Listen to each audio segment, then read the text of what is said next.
राज्य सरकारच्या मुख्यमंत्री लाडकी बहीण या योजनेच्या अंतर्गत महाराष्ट्राच्या तमाम माता भगिनींनी अर्ज भरायला सुरुवात केली।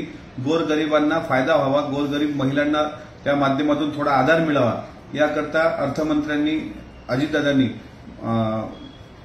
या अधिवेशनामध्ये ही योजना आणलेली आहे।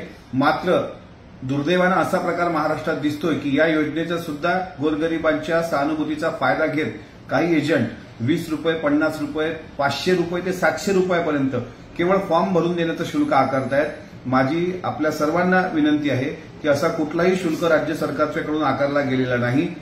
ही योजना तळागाळातील माझ्या माता भगिनींसाठी आहे। अशा एजंटपासून आपण सावध राहावं। असे एजंट जर कुठं दिसले तर त्याची रीतसर तक्रार जिल्हाधिकारी महोदयांकडे करावी आणि जाणीवपूर्वक विरोधकांकडून हा राज्य सरकारला बदनाम करण्याचा डाव आहे हे सुद्धा या निमित्तानं आता स्पष्ट होते आहे।